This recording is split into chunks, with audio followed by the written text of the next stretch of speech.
A thunderclap shattered the silence as Rail stood barefoot in the charred remains of his village, the morning sky bruised with violet clouds. The earth beneath him was still warm, ashes of homes swirling in the breeze. His eyes searched the horizon, not for survivors but for answers. The monk's words echoed in his memory. The Rainbow Castle is not a place, it is a path.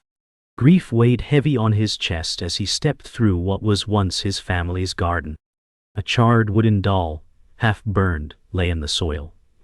His sisters. He knelt, trembling. Why them? He whispered. The world had changed in a single night. Everything he loved was reduced to smoke and silence. As the wind howled through the broken trees, Rael felt something shift deep within him, not rage but longing. A pull beyond the mountains, beyond his pain. The Rainbow Castle. He had once dismissed it as myth. But now, with nothing left behind, he felt its call rise like a whisper in the embers. The next morning, the forest whispered as Rael ventured into its shadowed mouth, carrying nothing but the charred necklace and his sister's doll in a pouch. The air was damp, scented with moss and decay. Each step crackled on fallen leaves, yet the silence pressed heavier than sound. His heart beat louder than the wind. The trees leaned like watchful elders, gnarled and ancient, their bark etched with scars of storms past. Rael didn't know where the Rainbow Castle lay, only that the journey had begun. Every direction felt uncertain, every branch a question. But with each step away from the ruin, his grief became a little less heavy, replaced by something stranger, curiosity. And somewhere, deep in the fog ahead, a low hum vibrated beneath the earth, as if the world itself had begun to murmur back. A fox appeared. Silent and golden-eyed, it stood motionless on a mossy rock, its fur glistening with rain. Rael froze. The fox did not run, did not blink. Something in its gaze pierced him, not wildness but knowing. Then it turned and walked deeper into the woods. Rael hesitated, then followed. Branches clawed at his clothes, roots twisted beneath his steps, but he never lost sight of the creature. It weaved like a spirit, always just ahead, just out of reach. He didn't understand why he trusted it, only that his heart urged him on. The path it led him down shimmered slightly, as if unseen by others. When the fox finally vanished at the foot of a hollow hill, Rael stood breathless, unsure what he had followed, but knowing he could never go back. Inside the hill, a natural cave opened like a gaping mouth. Rael crawled in, fingers tracing wet stone. The air was cool, humming with a strange resonance. A faint blue glow pulsed deeper within. He followed it on hands and knees until he entered a circular chamber where smooth stones circled a pool of still water. Carved into the walls were ancient runes, some glowing faintly, others long faded. Rael approached the water. In its reflection, he saw not only himself but the burning village, and behind it, the monk's eyes. He gasped, stepping back. The pool rippled, but the reflection held. Memory lingers, Rael murmured, not knowing why. Something sacred lived here, ancient and watching. He knelt, bowed his head to the stone floor, and for the first time he wept, not in grief but in reverence. When he emerged, dawn had broken fully. The forest looked different, less haunting, more alive. Birds called above in musical arcs. Rael's steps felt lighter. The necklace no longer felt like a burden, but a guide. In the sky ahead, for the briefest moment, he saw a soft band of color arching over the treetops. A rainbow, not vivid, but real. He smiled. Not everything had to be explained. Some things only needed to be followed. His journey had no map, no promise, but it had a direction. And for now that was enough. The path soon led Rael into a sunlit meadow, wide and golden, with poppies dancing like flame tips. But beyond it loomed a city, gleaming spires and marble gates, bustling with life. Its name, he would learn, was Velthar. It shimmered with color and luxury, laughter echoing from merchant stalls and perfumed gardens. A guard waved him in, barely glancing at his ash-streaked tunic. "You've arrived at the doorstep of fortune," the man said with a smirk. Rael stepped forward hesitantly, his mind still haunted by fire and smoke, but his senses dazzled by the allure of fragrance, light, and music. Was this the test the monk spoke of? Or simply a place to rest? As he passed under the arched gate, a banner above read, "Desire is the true king." He stopped and stared. Something in those words felt dangerous. Yet, curiosity and exhaustion pulled him forward. Inside Velthar, Reel was swept into a sea of sound, clashing silverware, street musicians, laughter bouncing off glass towers. A woman with violet eyes approached, offering him fruit, glistening with syrup. "Stay, child," she said. "This city rewards the worthy." Reel took a bite. Sweetness burst across his tongue, intoxicating and warm. Everywhere he turned, luxuries called to him. Silks, jewels, warm beds, admiration. But beneath the beauty, he noticed shadows, eyes watching, smiles that didn't reach their lips. He passed a mirror stall and froze. His reflection wore a fine cloak, his face clean and smiling. But he didn't remember smiling. He backed away. "Is this illusion?" he whispered. The vendors didn't answer. They just kept smiling. The city gave all, but demanded something in return, though no one said what. And Rael began to understand. Velthar wasn't paradise. It was a golden cage. That night, Rael lay in a silk bed, the ceiling painted with stars that shimmered with false motion. He could not sleep. Dreams of his sister's voice, of the burned doll, flickered in his mind like dying embers. He rose quietly and stepped onto a balcony. The city glowed with artificial beauty, but the stars beyond were real, faint, distant, pure. Below, laughter echoed from a party in the gardens. People danced in flowing garments, their joy exaggerated, almost manic. One man danced alone, spinning endlessly with hollow eyes. "They've forgotten," Rael whispered. "Forgotten the world outside." He clutched the necklace at his neck. It pulsed with warmth, like a heartbeat. The Rainbow Castle wasn't here. This was a test, a mirage, a beautiful dream that numbed the soul. He stepped back from the edge. Tomorrow he would leave. No more illusions. No more gold. At dawn, Rael slipped past the sleeping guards and exited Velthar through a back gate veiled in ivy. The path ahead was less traveled, rocky and narrow, the forest reclaiming its edges. The farther he walked, the more his senses sharpened, every twig snap, every leaf rustle. He felt alive again. Behind him the city still glittered, but now it looked like glass, brittle, hollow. Birds called overhead, and his steps found rhythm with their songs. Ahead, the trail forked. One path was wide and smooth, bathed in morning sun. The other descended into a misty glen, filled with whispers and shadows. Rael paused. He knew the wide road led to comfort. The misted one pulsed with something deeper, older. He turned toward the mist without hesitation. The true journey was never supposed to be easy. The mists thickened. Rael could barely see, but he felt something, not fear, but presence. Shapes moved just beyond vision. He reached a stone arch half covered in vines, marking the glen's heart. Beneath it, a circle of stones surrounded a quiet pool. In the center stood a figure cloaked in silver and gray. "You left the city," the figure said, voice like wind over snow. Rael nodded. It wasn't real. The figure's hood lowered, revealing a woman with eyes like the forest, green, endless. "You passed the first illusion," she said, "but the path only grows thinner." She held out a palm. A lotus flower bloomed within it, glowing faintly. "Take this. It is not a weapon, but it will protect you." Rael reached out, fingers brushing the petals. Light flowed into him, warm, grounding. For the first time he felt truly seen. The forest behind him faded into silence as Rael entered a barren valley, wind-whipped and bone-dry. The sky above turned steel gray. Jagged cliffs bordered the trail like sharpened teeth. The air was thin. Each breath stung.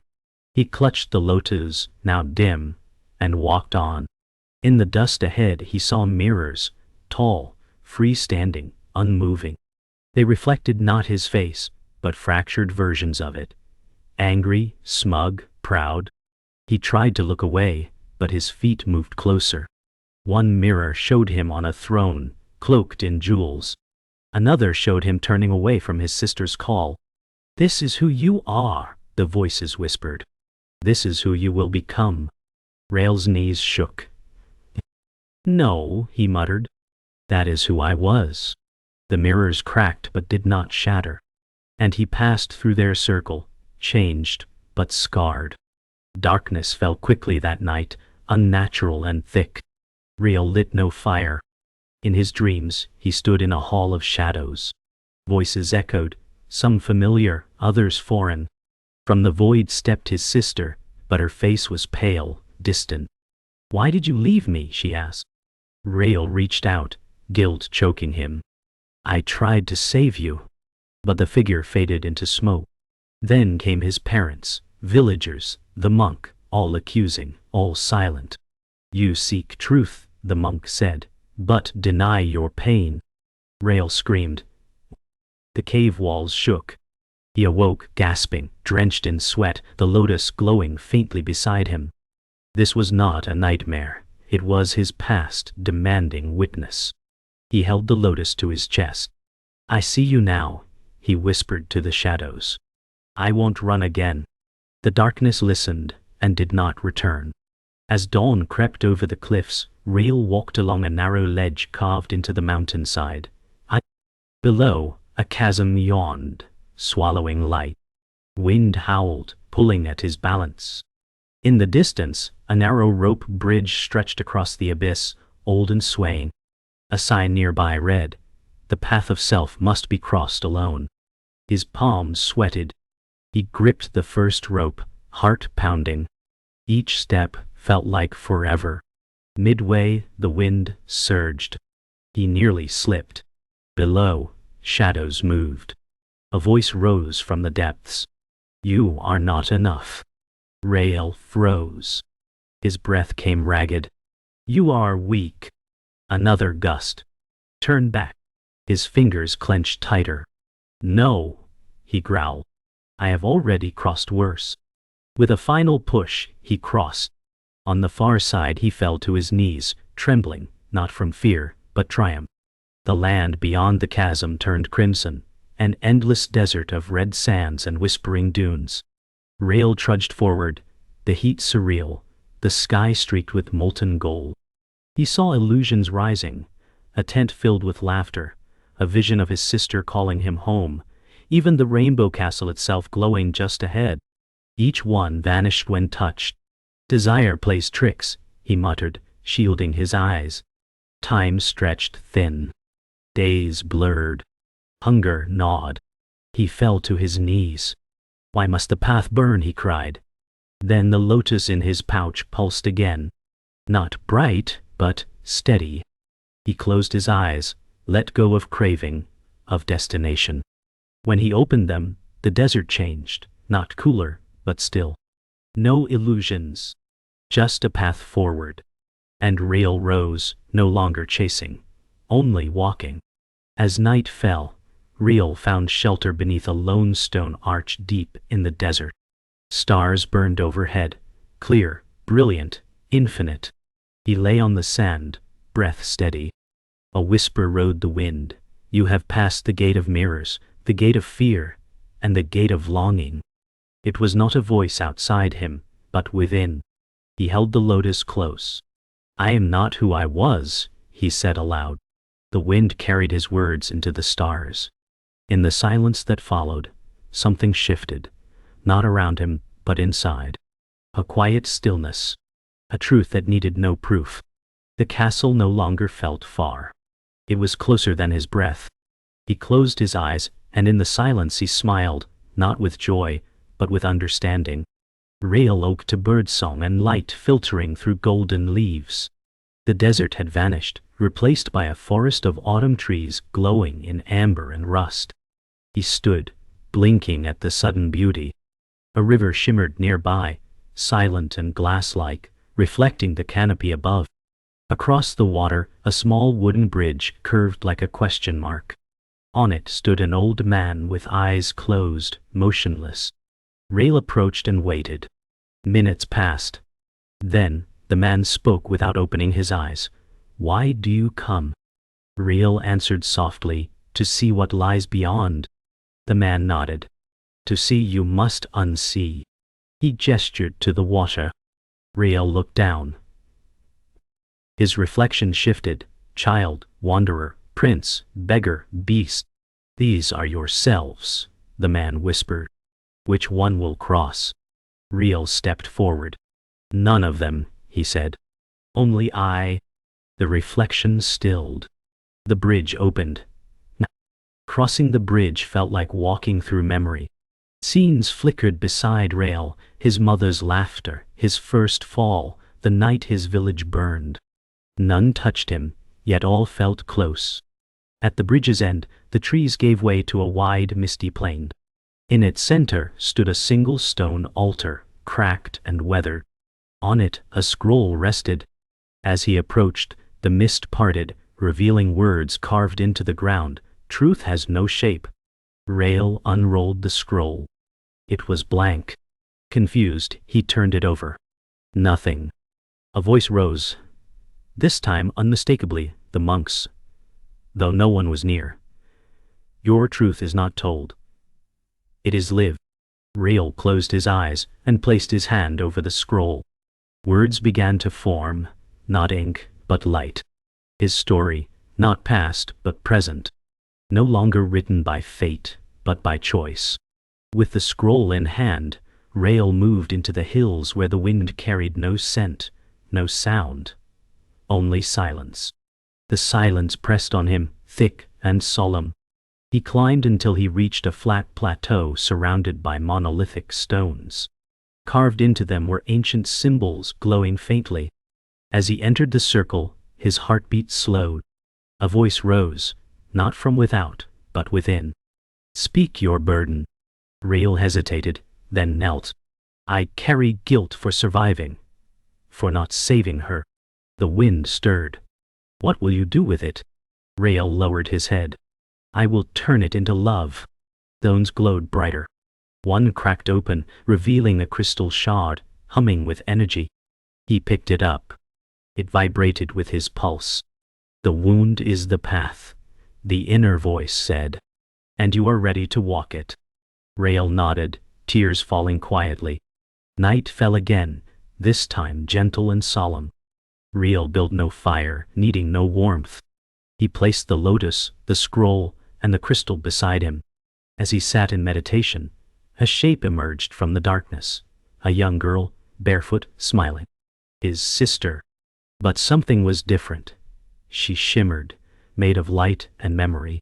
"You kept going," she said softly. Rail's lips quivered. "I was afraid to forget you." She stepped closer. "You didn't. You carried me." She touched his chest. "You always will." Rail closed his eyes. Her presence flooded him with warmth, not pain. "Thank you," he whispered. When he opened his eyes, she was gone. The wind rustled, gentle and kind. He gathered his tokens. He was no longer walking to find something. He was walking to be something. At dawn the final path revealed itself, not carved, not marked, but felt. Rail stood before a vast clear sky, no more illusions, no more tests. A quiet plain rolled ahead, with wild grass swaying in unison with the breeze. Far in the distance, the faint arc of a rainbow shimmered, not bright, but steady. He took one step, then another, his breath light, his heart still. He did not need to know what waited. Each step was enough. Behind him lay deserts, dreams and mirrors. Ahead lay only presence. He whispered, "I walk not to arrive, but to remember." The sky opened above him. Light bathed the earth in golden silence. And Rail walked on, his shadow soft, his burden gone. Rail descended into a valley of stillness. The air was cool, unnaturally quiet. No birds, no breeze, only the sound of his footsteps on soft earth. In the center stood a massive stone gate, black as obsidian, with no hinges or handles. Etched across its face were ancient runes pulsing with low light. He placed the lotus, the scroll, and the crystal on the ground before it. The gate shimmered. Then, without warning, it began to open, not outward but inward, folding into shadow. As it parted, a corridor of light emerged, spiraling downward. From within, he heard his own voice whisper, "You are not crossing into a place, you are crossing into yourself." He took a breath. Each object vanished, absorbed into the threshold. He stepped through. The gate closed silently behind him, and the descent began. The spiral corridor narrowed, walls shifting from stone to light, light to memory.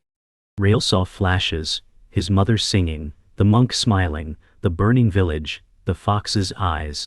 They blurred, blended. Time unraveled. Gravity faded. His body felt lighter, his thoughts louder. A voice echoed, "All you fear, you carry. All you carry, you become."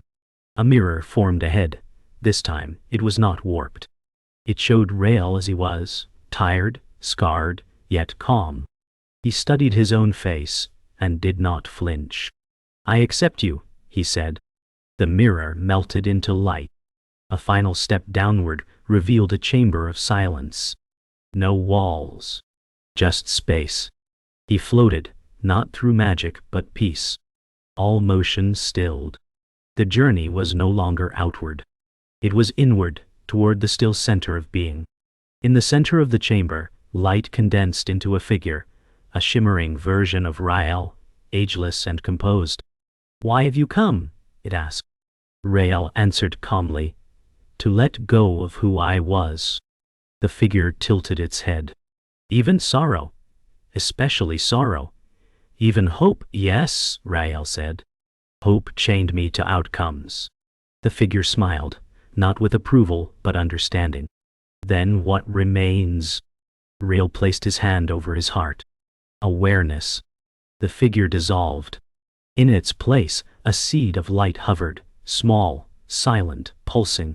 He touched it, and it entered his chest.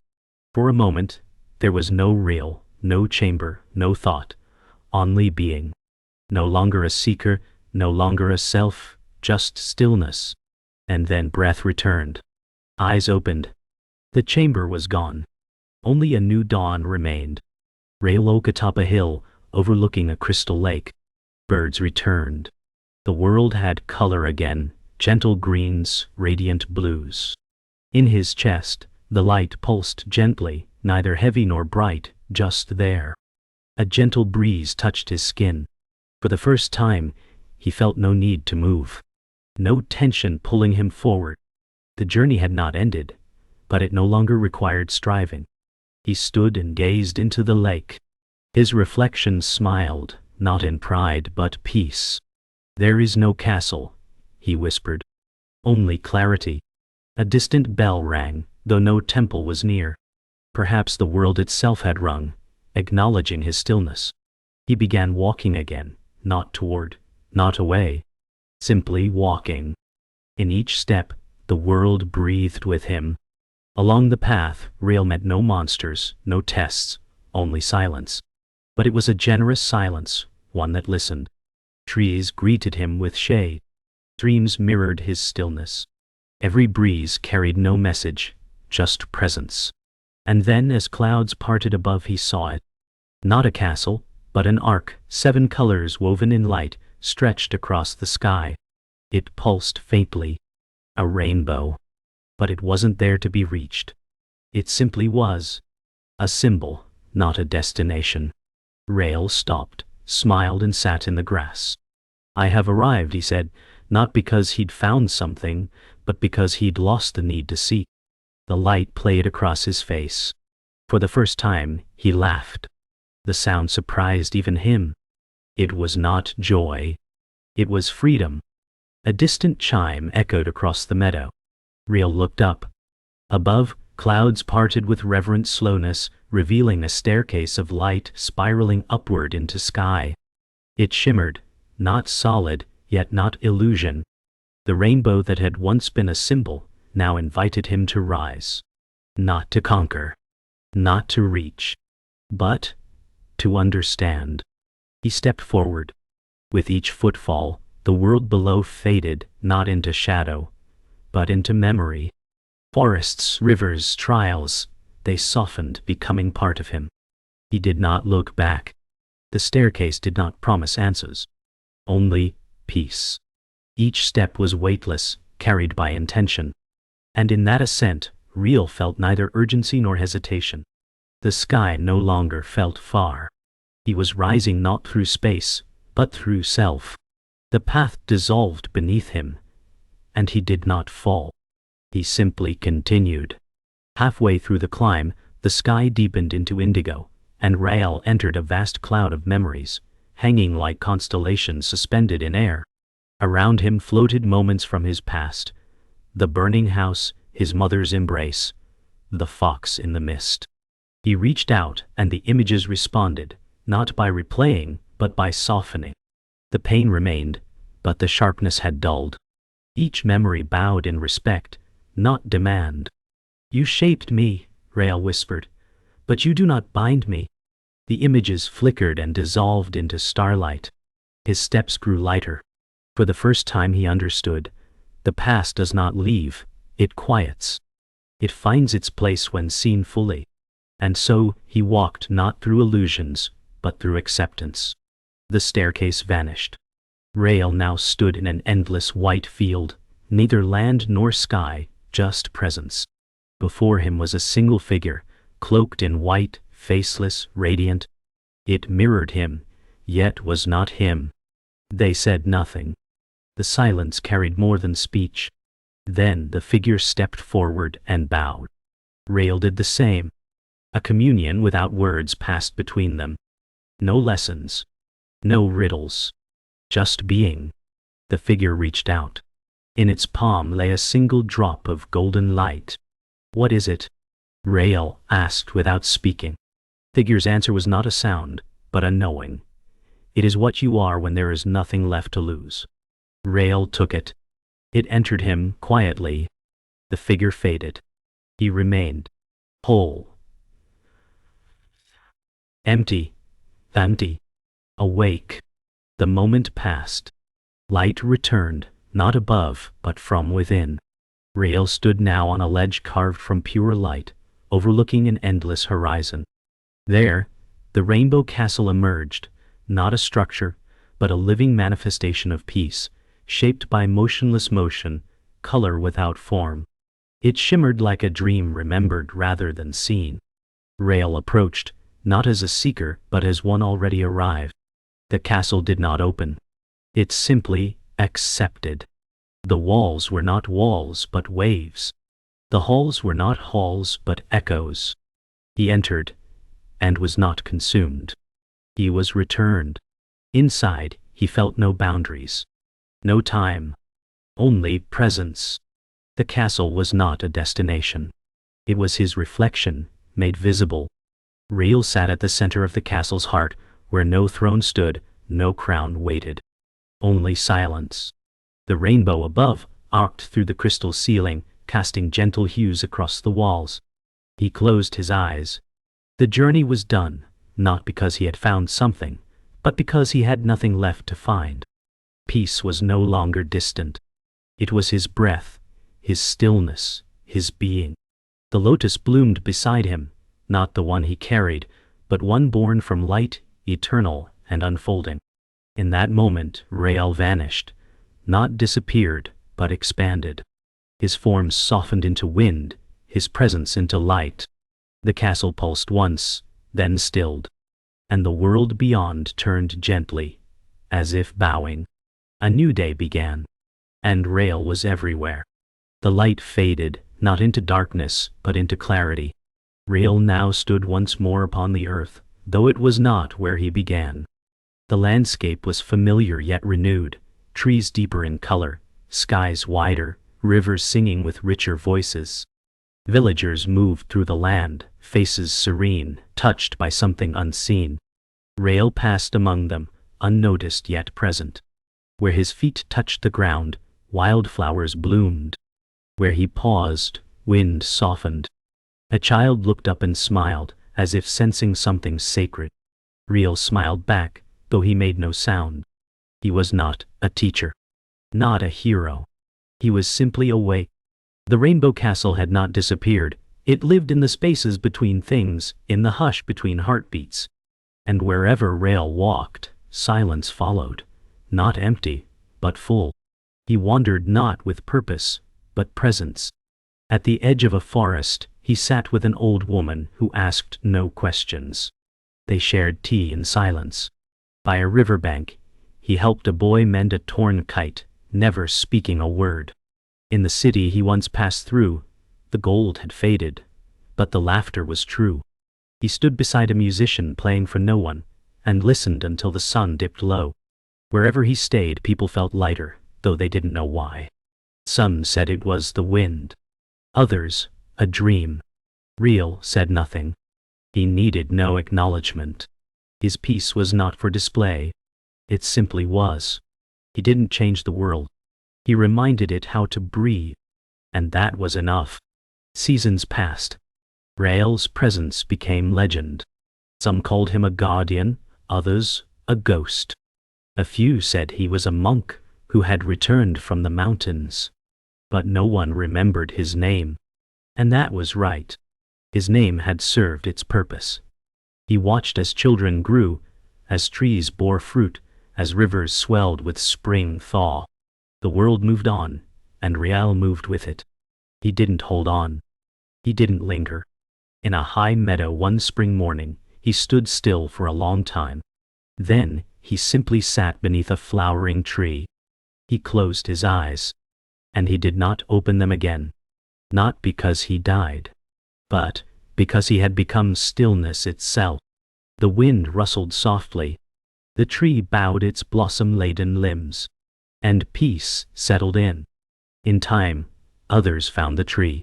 Not because they were searching for Rail, but because the tree itself called. Beneath its branches, people wept, laughed, and sat in silence. No monument was built. No shrine declared. But those who came left lighter, as if the wind had whispered truth into their hearts. Stories formed, of a man made of light, of a walker between worlds, of a boy who became the breeze. But they were just stories. What remained was the silence under the petals, the echo of breath in the grass. A monk once visited and said, he reached the Rainbow Castle, not to find heaven, but to become it. And then he too sat, and said nothing more. And the blossoms kept falling, never hurried, never late. Far beyond valleys and skies, where time folds and silence breathes, the Rainbow Castle shimmered, not in form, but in memory. It was never meant to be reached by feet, but by letting go. It lived not on a mountain, but in the space between thoughts. Rail had never truly entered it, because he had become it. The story did not end. It dissolved. Like mist rising from a field, like light breaking through fog. A child once asked her mother, "Where is the Rainbow Castle?" The mother smiled, touching the child's chest. "It's where your kindness lives."